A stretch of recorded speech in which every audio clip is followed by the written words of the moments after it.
শাহিওয়াল। পাকিস্তানি। কোথায় থেকে নিয়ে আসছেন এটা চুয়াডাঙ্গা আলমডাঙ্গা। চুয়াডাঙ্গা থেকে না? জি। নাম রাখছেন কি?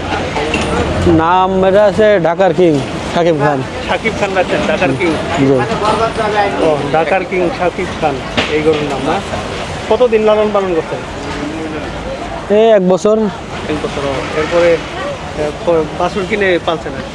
জি, তখন এর থেকে একটু শুয়েছিল তখন কিনে পালা। আচ্ছা আচ্ছা। কি খাওয়াইছেন মূলত এই গরু? গরুর খাওয়ানো হয় তো অনেক কিছু খায়। গরুর আপেল খাওয়ানো হয়, আঙুর ফল খাওয়ানো হয়, কলা, তারপরে আপনার ছোলা, মোটা ভুসি আছে, চিকন ভুসি। মনে করেন ওর একবারে মোটা ভুসি লাগে 5 কেজি, চিকন ভুসি এরকম 5 কেজি, সাথে 2 কেজি মতো গুঁড়া, তারপরে ছোলা 3 কেজি এরকম। আচ্ছা আচ্ছা, এর নাম শাকিব খান রাখছেন কেন? হ্যাঁ, শাকিব খান রাখছেন কেন? না এমনিতে অনেকজন তো অনেক কিছু দিয়েছে, সবাই বলছে, মানে এটা আমাদের না মনে করেন আপনাদের মতোই পাবলিকের মনে করেন মামারা এসে বসে তাই মনে করেন সেটাই। তাই দিয়ে দিচ্ছেন। হ্যাঁ, আচ্ছা, দাম কত চাচ্ছেন?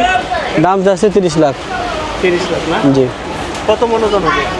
এটা বর্তমান 1200 কেজির উপরে ওজন আছে, 27 মনের উপরে। জি। 27 মন। দাম 30 লাখ চাচ্ছেন। লাস্ট কত হলে বিক্রি করে দিবেন এটা? আচ্ছা, একজন আসলে তারপরে তো দাম দরকার সুযোগ তো অবশ্যই। না, মাত্রই নিয়ে এসে লাভ আলাম, মনে করেন ঘন্টা খানিক হচ্ছে। আচ্ছা আচ্ছা আচ্ছা। দামাদামি হলে কিছু কম বেশি হবে? না, তা তো অবশ্যই। ওকে। দামাদারের সুযোগ আছে।